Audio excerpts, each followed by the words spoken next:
So, guys, this is the Speak Easy podcast where we talk about the behind the scenes of what it is to be the successfully paid speaker and author. Because guess what? You can be a speaker and author and be broke. Mm. Mm. It's not a good feeling at all. But we want to make sure that you are the successfully paid speaker and author. So with that being said, I am your host, Altarese Pelzer, the voice coach, professional speaker, certified life coach, Amazon bestselling author, and podcaster. And guess what? My guest is super cool. All my guests are the best. I don't know who else's podcast you listen to. And, that's cute. But my podcast has the best guests. Like, they give you the best conversations. It's kind of like a dating service. That part. I think so. Okay, but I'm not going to say that out loud again, simply because I don't want y'all in my inbox talk about, hey, remember guests from episode? Yeah, we're not going to do that. But with that being said, I'm super excited, guys. And James, let them know a little bit about yourself so we can dive into today's topic. Hello, everyone. Let me first say this. I have followed Altarese because she's doing amazing things. But I absolutely, after talking with her before we came on, I absolutely love her. I absolutely love her. She is even more amazing one-on-one than she is kind of following her. Well, my name is James A. Valentine. I am called the Manifest Coach, and I do three things. I help people become magnetic, help people create memorable experiences, and also live boldly through the process of manifesting what it is that they desire in the earth. So whether it's business related, whether it's relationship related, whether it's healing that someone may need, I help people facilitate that in their life. So thank you, Altarese. Appreciate the introduction. So we're about to dive into today's topic. So I know you saw this. I know you saw the topic, right? The road to self-discovery, hitchhikers, baggage, and choices. And the reason why we're talking about this topic today is because when we think about self-discovery, there's this important word at the beginning of it. It's self. And we attempt to hold on to so many other things and grab up and collect things and people that don't necessarily need to be on this journey with us when we're trying to do this whole self-discovery. So what's going to be that first thing that you would tell somebody before they even get started on this journey that you're going to say, listen, I'm going to give you this disclaimer right now?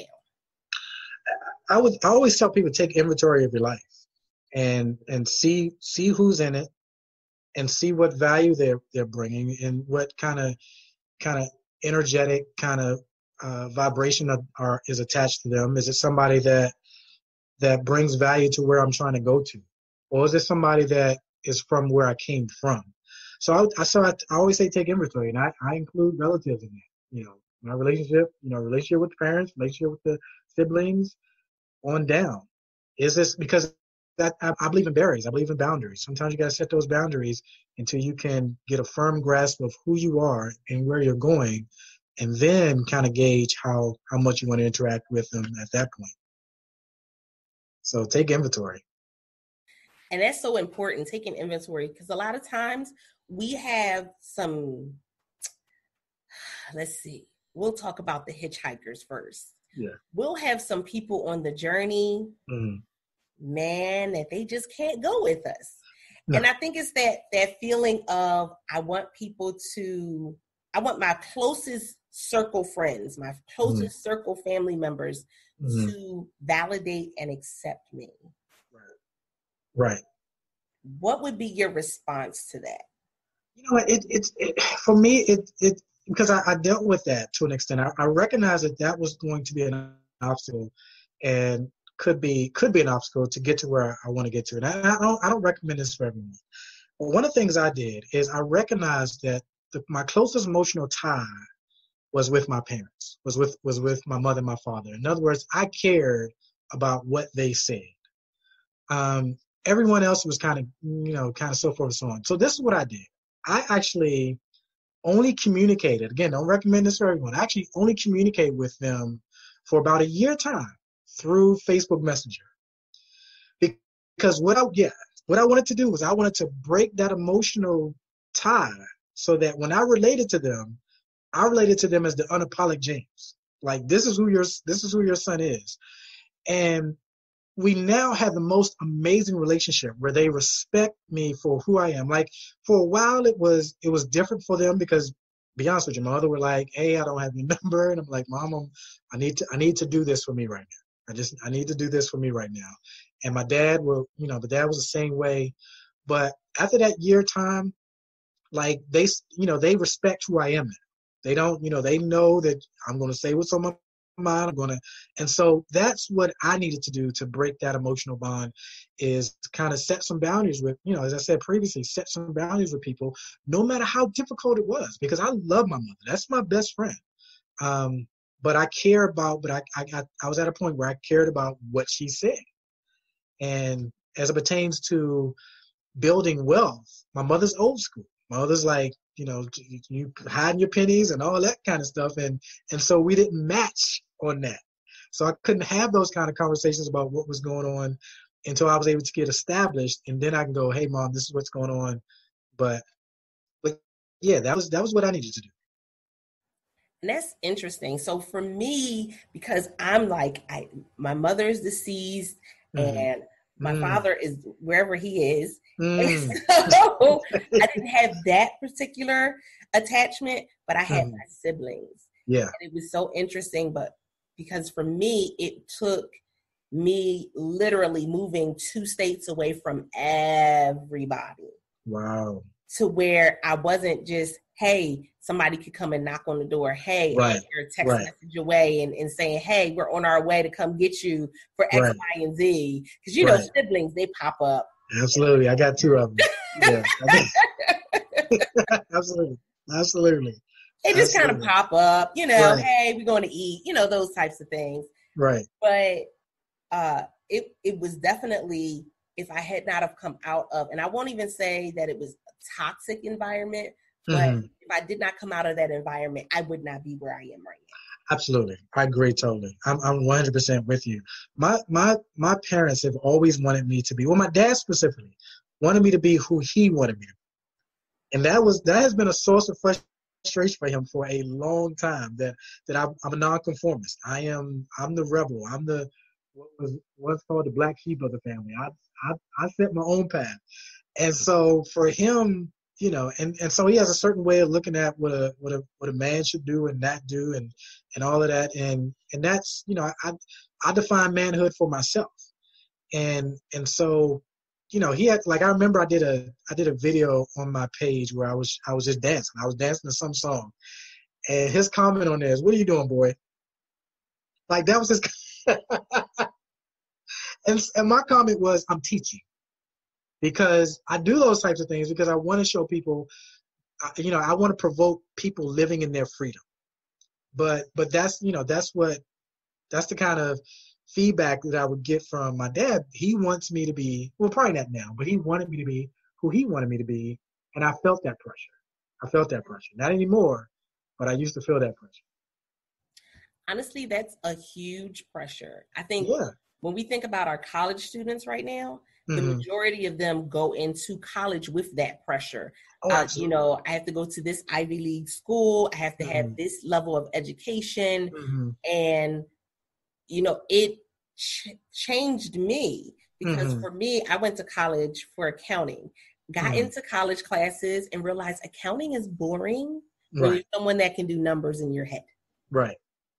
Everybody else is struggling. Right. And you're just sitting there. And then the classes were boring. And so when I switched to social behavioral health, it was like, oh my goodness, topics and psychology and sociology classes and all of this stuff. And I always had something to talk about. Right.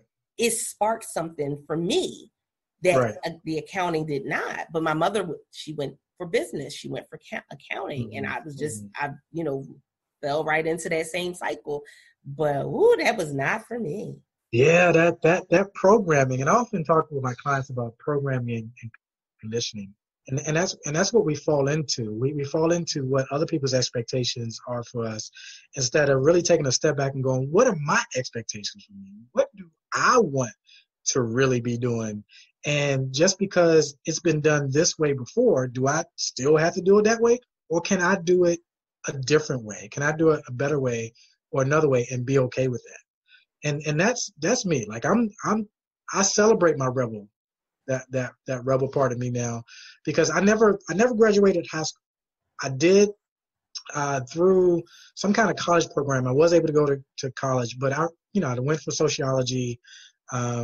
I first went for business administration at Northern Virginia Community College, and then I went for sociology at PG Community College. But I recognized that I'm a self-starter. I'm self-motivated. I probably could teach certain classes just because of my own personal study. And so I recognized that wasn't for me, just as I eventually had to learn that working a job isn't for me. Not that I was lazy, but I like to be in control of my own destiny. I like to be able to say, this is the time I'm going to wake up. This time I'm going to go to sleep.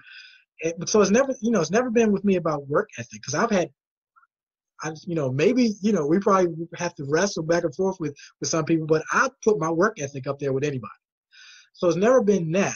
And I've always been a reader. So, I read neurology and quantum physics just for fun. So it's not even been a thing of being smart, but I wanted to carve out my own path for James and define life for myself. So again, I don't recommend this for everybody, but that's me. That's who I am. And that goes right into that next segment, which is the baggage. Because a lot of times we're carrying on the expectations of other people. Right. We're carrying on sometimes even the hurt. Yes. One of my programs is reconnecting with the inner child. And so I deal a lot with the hurt that people dealt with. First, I had to deal with James, deal with my hurt. I grew up, my mother was, she's my best friend now, but she was emotionally and mentally unavailable. In other words, matter of fact, this meant bedtime. There was no tucking in. There was no good night, dear. There was no kissing, none of that. And this was my hero. And there was nothing more than I wanted than to have a hug or to go, great job. I often tell this story as well. I learned being bad got me the attention that I wanted. Because I remember one time in school, my mother said, apparently I was doing pretty good because at one point I started acting up. And she said, they told me that you were doing good. And the reason I didn't say anything is because I knew eventually you were going to start acting up again. So subconsciously, I learned that, okay, to get attention from my hero, I got to act up. I'm not thinking I'm acting up for that reason, but obviously that was the case. So I carried that hurt, Altavis, from early childhood into my teenage years, into my adult years. And matter of fact, I was only attracted to people that were emotionally and mentally unavailable, not thinking that was what the attraction was. But for me, that, and of course it ended the same way as it did with my mother, rejection. So that baggage is real. Until we really kind of deal with that, that we're going to kind of get into the cycle of the same kind of relationships, the same kind of outcomes and experiences that we have, until we kind of deal with that baggage, till we deal with that hurt, however far it goes back. And you just hit a nerve right there, because because sometimes it go back. Yes. It go back. Some of y'all are carrying baggage from two. Right. And self-sabotaging your life so that, and this was me, a great thing would happen for me, like maybe a great relationship or a great job or some great experience. But because I was taught and believed that I had no worth, that I had no esteem, I self-sabotaged every great thing that happened to me so I could get back to the feeling of what I was used to. Mm-hmm. And a lot of probably your listeners, I know a lot of my, people I've worked with are experiencing the same things. They're self-sabotaging their relationships, self-sabotaging great experiences in their life because they believe that they had no worth. So they're trying to subconsciously get back to what feels familiar. And so they point the finger like, this is what you did to me and this is what you did to me. No, this is what you're doing to yourself. And until we get into that programming and find out, okay, This is what happened, like you said, this is what happened when I was 2, or I was 4, or I was 10. Now I need to really deal with this so I can have the relationship, the healing, because also that healing part is very real too. That mind-body connection, the stress, carrying the stress of some of the pain and the hurt shows up in your body, So people find all kind of miraculous experiences, and as far as healing, when they deal with some of the emotional and mental baggage that you're talking about. So you know what that means, right? Some of you that have been working on that summertime fine bodies, some of that is baggage. That's the real weight you need to let go of. Absolutely. Absolutely. Start dealing with that stuff. Absolutely. Let it go. Absolutely. Get into your Elsa Nana mode. Let it go. It's interesting though, because when we're always from the outside looking in, mm-hmm. You want to tell somebody, just be able to let it go. Yeah. But we know that from the inside out, it's not that easy. It's not always as easy as you just opening your hands and letting go. Right. You've been holding on to it for so tight. So what would you say is going to be the number one way that you can let go of something? Now, we're not telling you that you're going to be able to, at the drop of a hat, let go of everything. But if they found one thing that they're saying, you know what, it's time for me to let go of this, what would be your suggestion for them? First of all, I always tell people, be gentle with yourself, because it is a process. So if you've identified what it is that you need to let go, and you're in that process of forgiveness, whether that's forgiving yourself or whether that's forgiving somebody else, always say it's baby steps. Always say it's always taking one step toward it, and that could just be, first of all identifying it, but then going, you know what, I got to forgive me for wanting this to be different than what it was. And then you move into forgiving them for, not being who they said they were going to be, or who you expected them to be. But it starts with, for me, it starts with just being gentle with yourself and going, say for instance, like with me, dealing with a mother who rejected me. My first step was looking at, okay, what did she see? What did she hear? What did she experience as a little girl, or as someone that caused her to see the world the way she did? Because I had to learn that my mother was dealing with some stuff. My mother was dealing with some stuff. So that first step is trying to is forgiving yourself, and then being to project that outward to other people. So. And then, that always dives into that third thing that's in our title for today, is the choices. Yeah. We got to understand that the responsibility still is in our hands. Oftentimes we give that power away. Right. But we can always take it back. Absolutely. I've been big lately on decision. It's just a decision. Once you make a decision that you want to be whole, and there's no plan B, you will move toward that outcome. And as a matter of fact, not only will you start moving toward that outcome, but people, places, and things will show up to support you moving toward that outcome. But first, it just starts with a decision. And every single morning, waking up with that same decision, that this is like, I just want to be whole. I'm working with a client now, and she followed me for over 2 years. And, she always say, James, I know I'm going to be working with you at some point. I know I need healing, so forth and so on. But she finally got to the point where she just made a decision. I can't go back. I cannot go back. So that choice is key. And so, we got to identify, what am I choosing? What are the choices that I'm making? Because this is what I learned as well, Altamise. People are finding value in their pain. And so it's hard for them to let go of it, because to some degree, they found their identity. And so to let go of this, I got to find out who I am now. And that's a scary place for people. So they make that choice to grab it back. And so, so once you make that decision, I don't care what I got to deal with. And this was me. I got to the point where I didn't care how bad I had to hurt, what I had to go through, how many tears I had to cry. I just knew I could not go back to where I was. And so there was no plan B. Whatever I had to do, kind of like that Malcolm X thing, by any means necessary, in order for me to get where I am today, it was just, I had to make a decision with no looking back. That was the choice I made. And that's the choice that your listeners, people that, listening that know me, that's what it takes. It just takes that choice, that decision that I don't care what I got to go through. I'm moving forward. And it's definitely a huge decision. This is life. I laugh because for me, I tell people, listen, it wasn't until I got into my 30s that I was like, I really know what I like now. I really know what I like. I know what I love. I know what I like to do. I know what I love to do. And I was married early. I went back to my ex-husband and was like, sorry. And he just had to laugh because it's like, are you having a moment?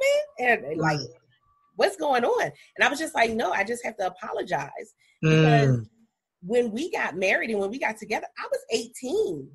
19. Yeah. Right. I didn't know half of the things that I knew about myself now. And I truly was not someone who had taken value of what it is that was important to me. Yeah. And so I tried to live up to everybody else's standards. I was the people pleaser. So I was like, I had to go back and go, I'm sorry. Right. Jimmy? Right. Sorry. Look, and now I'm at a point in my life I stopped saying sorry. People call me, putting James first. That self-love piece was a game changer for me. So and I found that when you're non-conformist, people want to label you mean, they want to label you harsh because you stepped outside the matrix. You're no longer in step with everybody else. And so while some of my love is tough love, it's recognized as you're being mean. And I get this from some of my clients, believe it or not. You're mean, you're harsh. But I had one person who, she called me mean, harsh the whole year. But at the end of I think it was December, she said, you have been the most impactful person in my life in 2018. So I'm going to keep on being mean and harsh. However you want to take it, that's how you take it. But I'm unapologetic about James. I'm unapologetic about me. I know my heart and I know my intention is for people to grow and live their best life. And everything I do is geared toward that. Everything I post, conversations with people, the people I'm connected with, like you, everything I can look to my left and look to my right and go, everything is in place for me to be able to do my purpose, for me to live out my purpose. So yeah.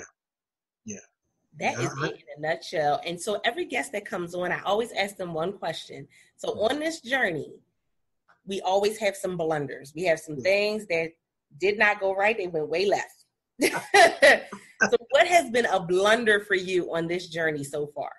A blunder for me is becoming too emotionally attached to the outcome. I was someone that, because I deal with people in relationships. As part of what I do as a manifest coach.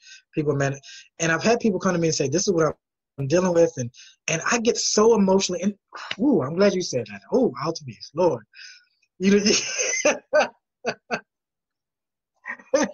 This is something my coach. It stays with me. My coach told me this once. She said, you have to learn the difference between giving somebody an invitation into your life and an invoice. Because exactly. Not everybody needs to be invited because they're going through. Some people just need an invoice. Here are my hours. Here are my prices. And that's the key thing that I learned, because I got too emotionally attached to people's outcome and them, following through with what they were going to do. And they became less clients, they didn't even become clients at all. They became friends. So now I'm pouring out free information when I should have just in the beginning gave them a freaking invoice. Here's my hours. What program do you want to sign up for? So that was my blunder. So I have to go ahead and put my hand up and say, oh man, that was me. Right. That was what I had to learn. That was a big one I had to learn. So, yeah. That speaks volumes, because a lot of people will not charge their actual value. Yeah. They won't charge what they're worth. Yeah. Because of that same thing, because they're very emotionally invested and emotionally involved. And they're like, right. But I just want you to win.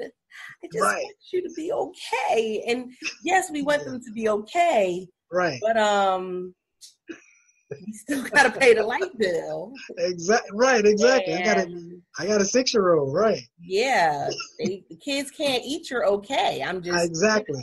Exactly. with icing on it. They can't do that. So that was a good lesson I had to learn. A good one. A good one. Yeah. Most definitely. Well, I definitely appreciate you coming on and joining me as a guest today. I love this episode. It was amazing. Yeah. But I want you to let people know where they can find you at on social media and how to get in contact with you. Sure. You can reach me on my Facebook group. I also have a Facebook page of the same name, Manifesting Love, Wholeness, and Life with James Valentine. And my website is www.awakeningtolove.org. And it's tolove.org. So you can message me. My phone number, my business number is on my page. So feel free to contact me. I look forward to hearing from you. During business hours. Doing business hours. Thank you. Love you, Altavis. I love you, love you, love you. Absolutely. Doing business hours. And thank Don't you want no late night text. Right. Right. I'll let you know afterwards, after we're done this recording. Some of the responses I got from people for the people that were in the summit, they were like, I'll let you know afterwards. So okay. Okay. I definitely love you guys. And I appreciate you guys joining us for another episode of the Speakeasy Podcast. Let us know if this particular episode resonated with you by leaving us a review over on iTunes. Go to bit.ly/Speakeasy Podcast Show, all lowercase, and you can leave us a review. Also, don't forget in the comments, leave us some comments. Let us know if this specifically spoke to you. Why? Because this is why we are here. It is for you. Without the studio audience, there would be no Speakeasy Podcast. There would be no me, your host, Altavis Pelzer, the voice coach. I appreciate you guys. And until next time, don't forget to press it out. See? Wherever you go, however you go, for energy on the go, it's got to be 5-Hour Energy. It works fast, it works long, it tastes good, and with 0 sugar and 4 calories, there's nothing holding you back. Fits your pocket, fits your backpack, fits your on-the-go life, whether you're going to work, going on vacation, or just going out with friends. 5-Hour Energy. Energy on the go. For more information, visit 5hourenergy.com. Wherever you go, however you go, for energy on the go, it's got to be 5-Hour Energy. It works fast, it works long, it tastes good, and with 0 sugar and 4 calories, there's nothing holding you back. Fits your pocket, fits your backpack, fits your on-the-go life, whether you're going to work, going on vacation, or just going out with friends. 5-Hour Energy. Energy on the go. For more information, visit 5hourenergy.com.